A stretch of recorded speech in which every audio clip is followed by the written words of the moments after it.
I have finished EU5 in Ironman, so I'm going to spend some time talking about my thoughts on the game in this post playthrough, as well as some of the things I liked, things I didn't like, things I think need to be improved, and problems, shall we say, I have with the game. Let's start off by talking about the government reforms and the governments in general. I quite like how governments work. One thing I really like was as we get further on into the game, we unlock more and more reforms, and a lot of these are bound to your values. I felt like values might not be that important or influential because it seems like a lot of them, there's just a flat out better one. For example, centralization versus decentralization. Centralization is just better in every way. I know they're going to change this in a patch soon, but I feel like this for a lot of the values, that one was just flat out better. So the fact that there are unique reforms based on having certain investments into these values, I think can help make each of the values stronger. Because even if the value itself doesn't have that great bonuses, these unique reforms that you can get from the value could incentivize picking them.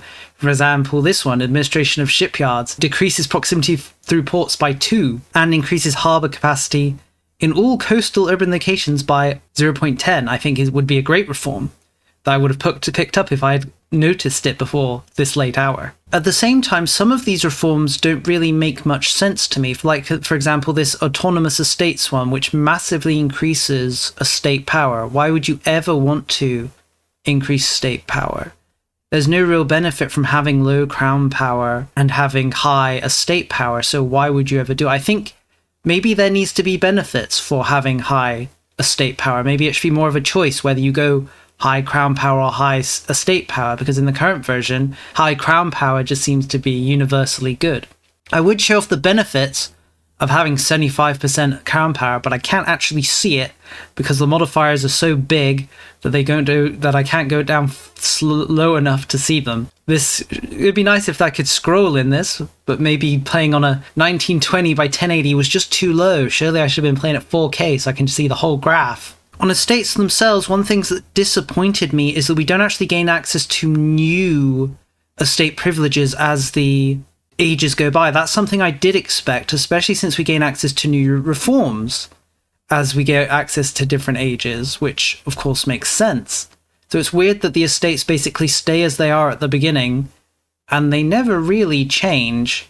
They never really bring anything new to the table. They're kind of just you see what you get at the start of the game and that's really it, which I thought was pretty disappointing. I would like to see unique reforms as well that can only appear under certain circumstances for the estates. On Parliament, I don't really have much to say about it. It's basically just free stuff every few years that you pick it. Also with the aristocratic Parliament reform, you can basically just force through any parliamentary issue by forcing the parliamentary issue, which doesn't actually cost anything to do. So you can just, for free, make any issue 100%. So maybe there should be some disadvantages for doing this, because it seems just really easy once you gain access to the aristocratic parliament to just force through every issue you could possibly want. Why would I ever use constitutional parliament over aristocratic parliament? Sure, constitutional parliament, it makes the estates slightly happier and decreases the support needed for a parliamentary issue, but why would I care about that when I can just force an issue through to 100% every single time, because the cooldown for this is basically the same time it takes for a parliamentary issue to come up, so I'll be able to do it every time, and I did do it every time. On the cabinet, I don't have much to say. I was happy to see that we got bigger and better versions of cabinet issues as the game went on. Like, for example, we gained increased area control over increased province control. We gained access to an integrate area option that lets us integrate a whole area as opposed to just a single province. Laws, I felt like laws were pretty boring and uninteresting. But most of the ones I said at the beginning of the game, I didn't change because I didn't gain access to a better reform, or I just picked the best reform when the law first popped up, which I think was pretty disappointing. There should be new laws as the ages go by as well. Better laws in later ages to encourage you to actually change things up in those later ages. Because I said, once I just picked the best reform every time at the start. So there wasn't much thought involved in later years. I never really went back to my laws and changed things up because there just wasn't a need to. Moving on to the economic side of things, I think the economy is kind of too easy. I basically hit a point at the 14th century where I was making thousands of ducats, and that point never really stopped. I'm currently making 17,000 ducats while losing 15,000, but a lot of this 15,000 I'm losing is due to increasing stability, which I could stop doing, increasing court, which I could stop doing. I could also demolish. I haven't demolished a single fort because I'm just too lazy. But if I stopped having so many forts and culturally enriching myself, I'd be making thousands more ducats. But the problem is, I've kind of run out of stuff to spend my ducats on, and that's why I've basically automated the markets, trading, and also buildings, because there are so many buildings. If we look, the AI is currently building me 54 buildings. They're usually building a few hundred, but there's just so many buildings to build that I kind of don't want to do it myself, so I've just left it to the AI to do. And there's another problem I have, is there's simply not enough peasants in a lot of my provinces to staff all of the buildings I'd like to build. I do think the system is kind of better than EU4 though, because at least in EU4, I don't have to break my hand like I did in EU4 to build 100 buildings in every province. So at least I can just leave it up to the AI. I'm not sure how good the AI is actually at building what it should be building. They seem very hesitant to expand RGOs, which honestly should be the obvious thing to expand, right? I also noticed these handy buttons that I didn't notice until like the 16th century, that let you switch which market you're building your RGOs in. Before, I was just building them in Constantinople. How horrible. The realization that I hadn't been, when I was slamming the mass RGO button, I was only doing it in a small part of my country and not in all of it.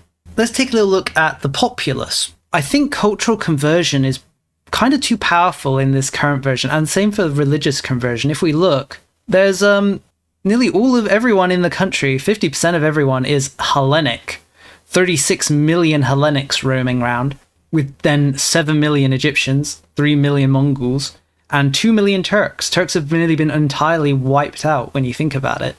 They used to populate this Antilonia in a big way, and I have not been trying to culturally convert. I haven't actually done anything. I've never tried to convert a province culturally. I've only focused on converting religiously. But even so, we've ended up just converting so many people. I don't really think accepting cultures is even worth it. Why bother when you can just go all in on cultural conversions and just convert everybody?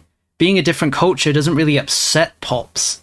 And once you actually have a good economy, it doesn't feel like you need to worry about maintaining their happiness and the income from accepting the pops. The only reason Turkish is accepted because I accepted it close to the start of the game, and I've just never changed that. In fact, on the note of Hellenic, there is the option to merge your cultures into a new culture once you reach the Age of Revolutions. Unfortunately, this mechanic, while a neat idea, I think is kind of buggy. If we look over here, you'll see I have 9 out of 8 reforms because I lost a reform because I had a unique law for Greeks, which gave me an extra reform. But I lost that unique law when I became Hellenic because I was no longer Greek. So now I've been sitting at 9 out of 8, which the game doesn't acknowledge. I've never lost I should have lost a reform and gone down to 8, but the game doesn't mind. It lets me switch reforms of my reform even though I have 9 out of 8. Really, what should happen when you merge a culture group is any unique laws or reforms that any of the cultures have should then be usable by the new culture, right? Like since we merged, Hellenic was made up of Georgian, Greek, Pontic, Gothic, and Greco. And I'm not even going to try and pronounce Cappadocian. Surely any unique reforms and laws these guys had should have all become available to Hellenic. That would have been logical, I think. It would have been sensible. And it would make it feel like you're not being punished when you unify a culture group like this. On the religious side of things, I feel like religion in this game is actually pretty boring. Might be harsh to say, but it's basically just, for Orthodox, for example, it's just a number that builds up, and when it gets high enough, I can press a button that gives me an event that gives me something good. There's not really much thought about it. I was pretty disappointed. There's no option to end the schism. We have the ecumenical patriarchy that exists. We can invite countries to it, but we can't. Well, other countries can form their own patriarchies, right? But we can't attack them to force them back into ours. We can't diplomatically try and enforce their addition into our patriarchy. We can't interact with the Catholic Church in any way. Religions in general feel pretty static. Like, I've taken Rome. I took Rome hundreds of years ago. No one cares. Papal state doesn't care. They've never done anything. The church doesn't care. No one cares. Like, no one cares. The Pope actually likes me a fair bit, even though I control Rome. His main dislike of me is because I'm Orthodox, not because I control Rome. Well, this is the sort of thing where I think the situations mechanic should be used, right? Like, in the situation where I've taken Jerusalem, Antioch, Alexandria, Rome, and Constantinople, this should trigger a ending the schism situation, which gives Catholics the option to convert to Orthodox or remain Catholic with some debuffs. At the same time, it should have the option of, if Catholics are able to liberate one of the holy provinces, like Rome, for example, it should end the situation in their favour. I feel like the situations mechanic in general has been underutilized. There's lots of unique situations that could trigger dynamically, but instead we just have these kind of scripted situations which only appear in order, essentially. But yes, I think religions in general are all pretty uninteresting. There's not really any unique decisions or options for each religion. They're kind of just here as stat bonuses and occasionally a button press based on your religious influence. I would just like to see more with these things. Like, we have the Ecumenical Patriarch. It's existed from the start of the game. Have I done anything involving it? Not really. It's kind of just here. We have some saints, I guess. There's holy sites, and there's people in it. Not many people left now because there aren't many Orthodox nations left. But the only thing you really do is at the start of the game you pick a law, and then that's it. You can change these laws, but why would you bother? It just doesn't really do anything, unfortunately. I would have expected the Ecumenical Patriarch to be more of a conflict focus, where you have other Orthodox nations creating their own churches and fighting with them. You can dissolve those smaller churches if you conquer the Orthodox country that makes them, but it doesn't really do anything. It just gives you some extra influence. But to actually talk about one of my main complaints in this game, I think vassals and personal unions are way too stable. There were all of my vassals at one point or another have been at 0 loyalty and 100% liberty desire. None of them have done anything. They haven't tried to create a faction, declare independence. They haven't allied with each other or tried to do anything. And it's the same with a lot of countries. If I click on a lot of countries, I can see, for example, these guys here, these counties are vassals of the Timurid Empire that exists all the way over here in China. They've never tried to revolt. They've never even thought of revolting, even when they did have high liberty desire. They don't now, but they did at one point, because Timur's empire collapsed into civil war. Also, Timur never went to Persia. He went to China in this game. But I think vassals in general are just too stable. And they just exist for essentially the whole game. And the countries that spawn them don't seem to want to integrate them. Like, Poland's had this province here as a vassal for hundreds of years. The liberty desire is pretty low, the loyalty is pretty low, only at 58%. And they've slipped into the negatives a few times, but they never tried to declare independence or do anything of note. And on personal unions, it's kind of even worse.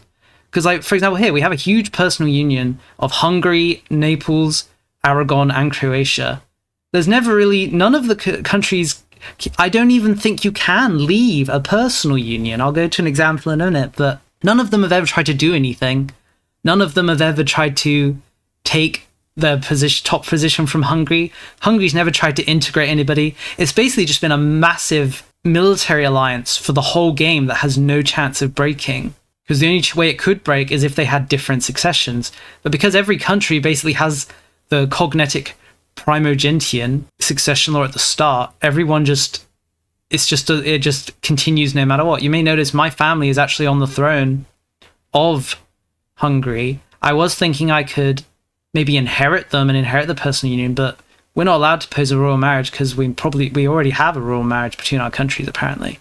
So can't do that. They did end up marrying another Pelagius, though. Just a very distant cousin of mine. But here's a good example. I'm actually in a personal union right now with Moldavia, but Moldavia is Hungary's vassal. So I can't do anything with Moldavia. I can't integrate it, even though I've got the laws to, and they're at the integration level where I could integrate them. I don't even have the option because they're Hungary's vassal. And I don't think Hungary can integrate them either because they're my personal union. So we're kind of in this catch-22 situation where neither of us can do anything. If either Hungary or me go to war, Moldova will just stay neutral. And if I ever go to war with somebody else, Moldova will help out. And if Hungary ever goes to war with somebody else, Moldova will help out. It's kind of like, you know, like we've both got custody of this child nation, and we can use it to fight other people, but we can't use it to fight each other. And it kind of just exists. It definitely shouldn't be this way. Like, one of us, we should both get Cazabeles on the other to liberate Hungary, in this case it's vassal, and for me to liberate my personal union. I've never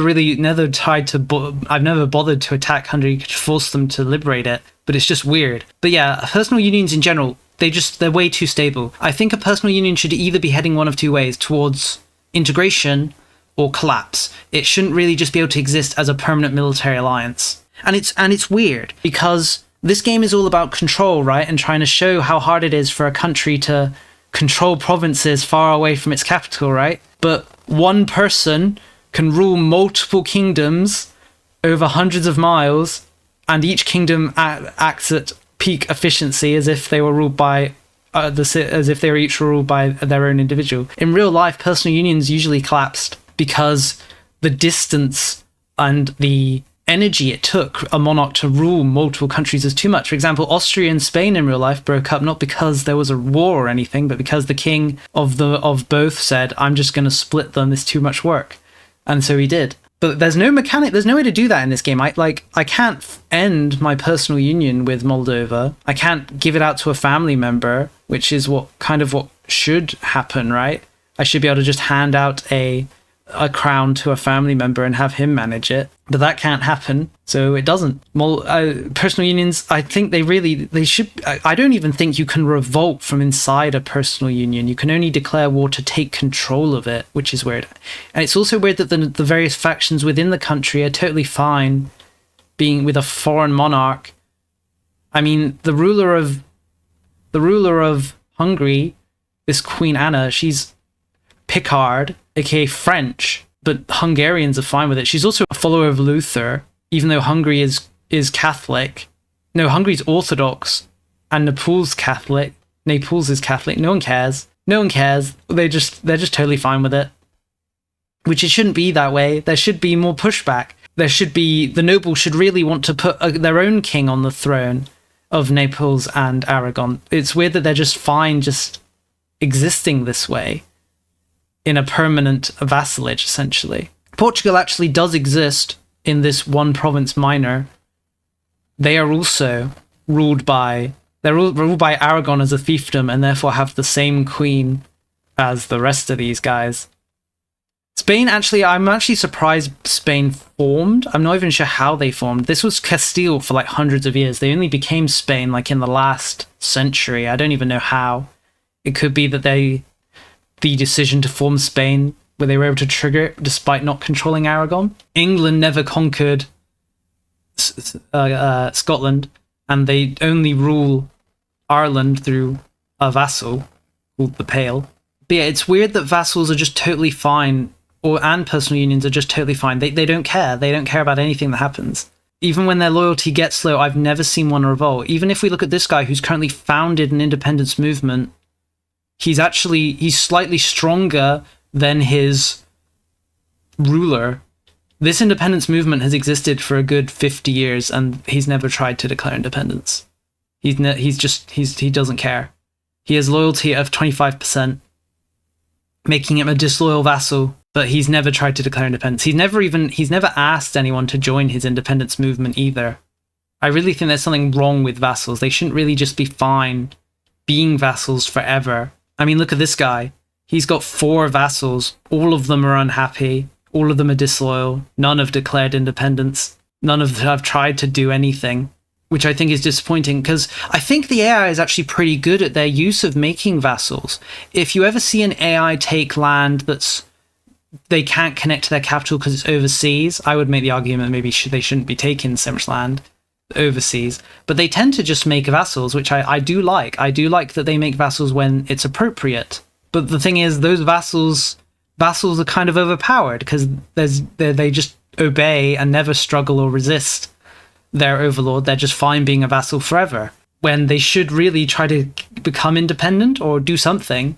Instead, they just kind of serve loyally until you're ready to integrate them. And it shouldn't be that way for me, both you and the AI. But moving on from my complaints about the AI, let's talk about war and the military in general. So I think this game actually doesn't benefit from having so many provinces and locations, because it makes fighting wars really tedious. More tedious than it was in EU4, where it felt really tedious. And you might say, sure, but you can automate armies. But I'll say I think the automate army system is actually pretty bad here. I much prefer the system in Imperator Rome. Why? Because in EU5, when you're at war, you have to select, and you try to automate an army to carpet siege or defend coast or focus siege or hunt army. You have to select which provinces they're going to do it in. You can't just set someone to hunt armies and they'll just look for enemy armies and fight them. You have to pick, either you pick every single province for them to act in, or you only select the ones that are applicable, in which case you'll probably need to expand which provinces they're going to fight in as the conflict expands and changes location, or you just have to go and select through all of them right at the beginning and hope that they just pick the right ones. I'd much prefer a system like Imperator Rome where I could just pick Carpet Siege and they'll do it. Don't need to select anything.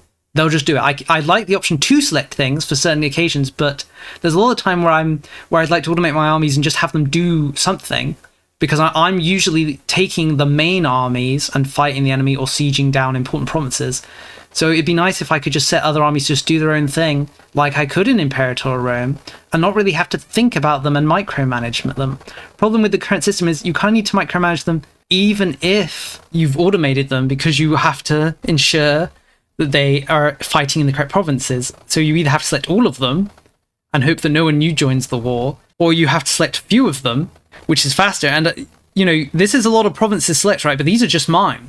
If we're at war with other countries, I'm going to have to select a lot more provinces in this screen for every single army to ensure they'll go everywhere I want them to go, or I either select a few and then just update that over and over again. So basically, I don't feel like the system is less tedious than just managing everything manually. I might as well just manage everything manually, because at least then I'll have 100% control and there can't be anything going wrong. Another thing about war I really don't like is actually the levy system, because I'm just constantly stack wiping armies and levies, but they just keep coming back. They're like zombies. We kill them and they just respawn over and over again, despite getting stack wiped over and over again. The enemy just keeps cooling them up. I think there does need to be a cooldown on raising levies of maybe a year or so after. So if you raise levies, they get absolutely annihilated. You can't just spawn another wave, because that's how it feels. Like we just kill them and they just keep coming. It's never ending. It's horrible. I'd wish they just stay dead. It's just horrible. And the thing is, I haven't raised a levy in hundreds of years. I've relied purely on regulars to fight all of my wars. So the armies of enemy levies just die when they encounter our armies. So it's not even a threat. The problem is they spawn so many of them, and then they go and try and siege down provinces that you're sieging, and they usually just assault the province and just liberate it because there's just so many of them. It's unpleasant. It's an unpleasant situation. So let's stop talking about it. I do think there should be a limit on levies. For example, if we look at the age, you can actually see there's a limit on the size of naval levies. Like, you can't call up naval level levies anymore, because you're just not allowed to for some reason. In the age of I think it was in the age of the Reformation, the amount of levies you can get just drops to zero. It's a minus 100%. Maybe we need something similar for army levies to represent the fact that you can't call them up after a certain point, because for some reason you can't spawn navy levies. It's minus 200% in this age, but you can spawn as many land levies as you want. You can spawn hundreds, thousands of them. I know I can. I could spawn right now 400k of levies. I'm not gonna do it because it'll be horrible for everybody. But the fact that the AI can do it, and they can manage those levy armies a lot better than I can and just spam them everywhere and attack everywhere, it's not pleasant to deal with. I'm fine with them being able to call up levies, but once you kill them once, they should stay dead. They shouldn't be able to just keep calling them. All right, let's talk about navies a little. And we're actually going to talk about control a little as well, because I think maritime presence is 100% overpowered. If we go to the control map mode, you'll see my control is pretty high, especially around these coastal areas. And that's because we have 100 maritime presence pretty much everywhere that's relevant to us. And 100 maritime presence leads to nearly 100 proximity. Let's pick a province, I don't know, Athens. You can see our proximity is nearly 100% here because the cost of going through naval provinces is basically just 1. You can see it here, right? It's 1.95, the cost of traveling through maritime provinces. I could decrease this more. If I'd gone all in on naval, I'd be able to decrease it even by an extra point, by an extra 1. But I haven't because there was no need to. But my control is so high, and I'm making and it's just so powerful. It's so powerful. Land can't even compete.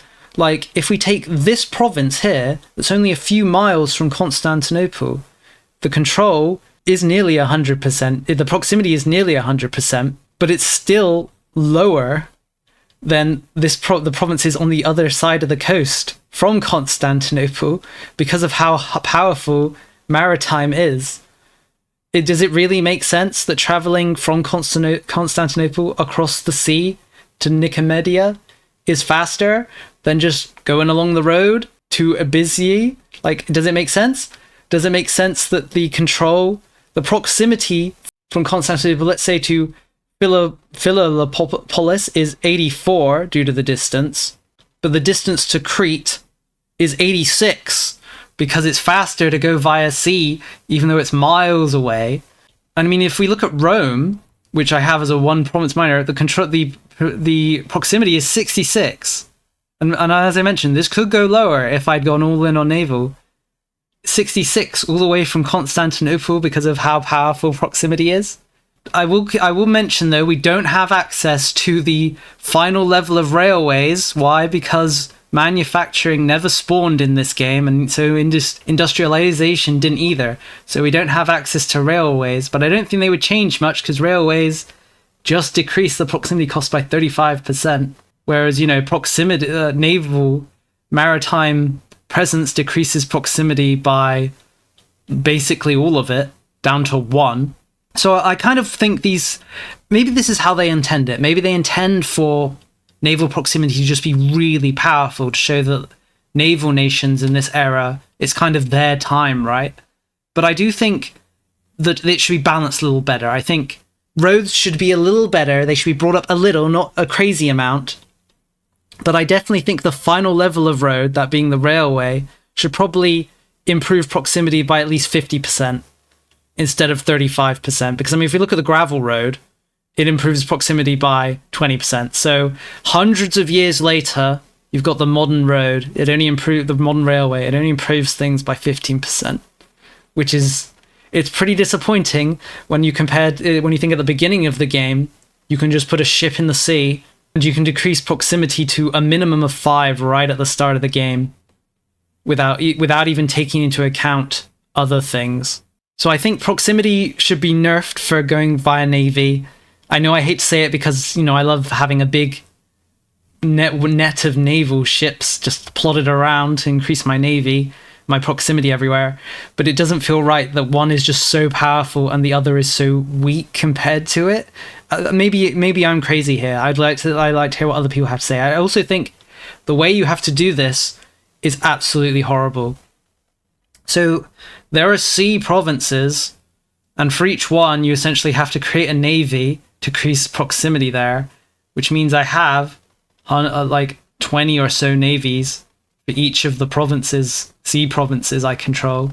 And I can't automate these because the AI is stupid. So even if I wanted to say patrol the seas to increase maritime presence, and I select the province I want them to do it in, then they will do stupid things. Once the proximity reaches 100, they'll usually go into their port. When I don't want them to go into their port, I want them to stay there at all times, really, to increase the proximity. Some of these guys have taken damage because there's no retreat to ports when you're at war button, so I can't have them just run away. They seem to just stand there and get killed when enemy ships come. So I constantly lose these navies and then have to replace them because if I automate them, they won't do their jobs properly. And if I don't automate them, and even if I do automate them, they die, which means I have to replace them. So my main navy of like 200 ships, they're basically kind of guards. They just, whenever I'm at war, they're just kind of hugging the ships and trying to protect them, because I could just put every single one of these fleets into a port, but that's really annoying having to do it every single time I go to war. So I prefer just trying to protect them, which tends to work out pretty well. I've never lost the fleet over here next to Rome. No one seems to care about it or want to attack it. Since we're talking about locations, let's look at Constantinople. There are 1 million people living in Constantinople. We've built a lot of buildings. We're making 300 ducats from the location. We could probably make more, because I haven't really been expanding it. I probably should build hundreds of paper manufacturers and just make loads of money from paper, but I was too lazy and I automated it to the AI. If we look at population in general, you'll see that we've done nothing but grow. The Black Death doesn't even show up on this chart because we've just grown so much. Another problem with the game is that the imperialism casus belli is actually just broken. But if you declare a imperialism war, the casus belli simply doesn't work. What happens is you're supposed to take the enemy capital, you know, like in EU4, and then you gain a ticking war score. Doesn't work that way. What happens is the defender gets ticking war score for controlling their capital, and you don't get anything for doing anything. Even if you take their capital, you won't gain ticking war score. They will just keep gaining ticking war score. The problem with this is, even if you were close, even if you've done massive amounts of damage to them and they're willing to make peace and you can demand loads of territory, you can't make a peace officer unless you have more than 10% war score. Because the war goal will give you a minus 25 ticking war score for the defender, it's hard to get over that 10% war score so you can actually make peace and demand their whole nation because of the casus belli being broken. I mean, maybe that's how it's supposed to work. It says take Egypt here as the goal, so maybe you're supposed to occupy the whole country and then you gain a ticking war score. But I don't think it's supposed to be that way. It wouldn't make sense, because when you're actually at war, you can see that it says to just take the capital to get the ticking war score, but you don't. On that note, conquering territory is really easy. I have not had a single revolt in this whole game outside of like a scripted one at the start of the Byzantines campaign, because anytime people get close to revolting, I just assign one of my cabinet people to decrease unrest, and then they stop revolting. Like, it's like, these numbers look pretty high, right? Whoa, 70% a revolt for these guys, 77% for these guys. None of these guys have revolted. None of them are ever going to revolt, because if they ever get close, I'll just assign one of these guys to crack down on them. It's easy. It's really easy. I don't even know how other countries are having revolts. Like my vassal here, who's in charge of Arabia, because I don't want to bother controlling it. Like, he gets revolts all the time. I don't know how. This location revolted before, and Vassals fighting revolts seems to be really buggy. Like, these guys declared independence from my vassal. We full annexed them, and my vassal white peaced, and because I wasn't the war leader, we just had to put up with these guys becoming independent.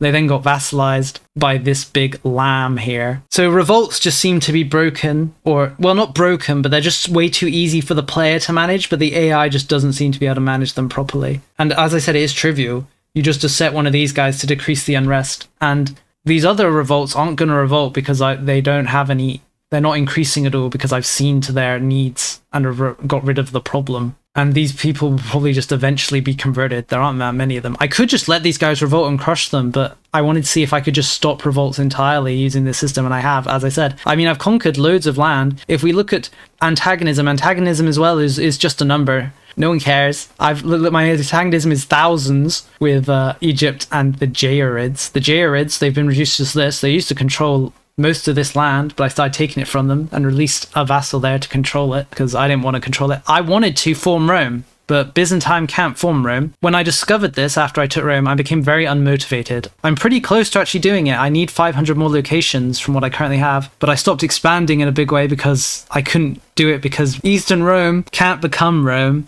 Eastern Rome has to not exist for you to be Rome, which I guess makes sense. But I wanted access to these cool advancements that the Romans had, but I wasn't allowed to. I'm not allowed to become Rome, so that was sad. But I was planning to give out every land I couldn't control, that I controlled outside of the Roman borders, to a vassal, but I can't become Rome, so it doesn't matter. So I stopped expanding and basically just sat here and just kept beating up the Arabs to take their land. The revolution did happen we're in the age of revolution, and we've had one revolution. It happened in the Great Wu, and they immediately crushed it, and there's been no revolution since. So to bring this rambly video to a close, I don't think EU5 is a bad game or anything, but I think it's kind of poorly balanced. There's a lot of things that don't really work right.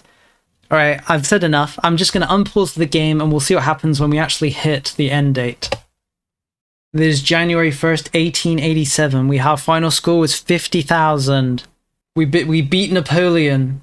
We're a greater ruler than Napoleon. Take that, Napoleon. We can continue playing. Achievements will be disabled going forward. That's pretty nice. That's one of the things I didn't really like about EU4, is that once you finished an Iron Man playthrough, it just ended. You couldn't keep playing after the end date in a non-Iron Man mode. What happens if we click observe? I imagine that let's see. Yeah, let's look at the whole world. So, Wu was pretty successful, although they're all the way up here now. I'm actually surprised how small the Timurid Empire is, considering that they have these vassals all the way over in Europe, and their overall strength. I guess they are Timur's empire, right? Even so, Spain colonized Russia, which is something was very common back in EU4. Somalia did pretty well for themselves. The Sengoku Jidai apparently is still ongoing. Why? Because there's just too many of them. They just need to kill the last few people and to end it. The Sengoku Jidai looks pretty hellish. I'm glad I didn't try and do a Japan game. It's been going on for literally 400 years. It sounds absolutely awful. All right, we're going to leave the video here. It's nice looking at the world at the end of the day, at the end of the time. I'm not sure I'll play another game to the end date because it's, well, I mean, you know, it's got the same problem that EU4 does, where you kind of just lose the will to keep going after a point. Let me know what you think. What do you think of my observations of the game? Do you agree that vassals and personal unions are too stable and strong? Is there something I've missed, maybe? Do you agree that roads are kind of too weak compared to maritime? Let me know. I'm really interested. I'm not sure. Like, I'm only one person, and this is only one end playthrough. I feel like I need to do more end playthroughs just to get a better view, but I don't really want to. So I'd rather you guys did it instead and then told me what you think so we can compare ideas. But for now, this is the end of the video. Thank you for watching, and see you next time.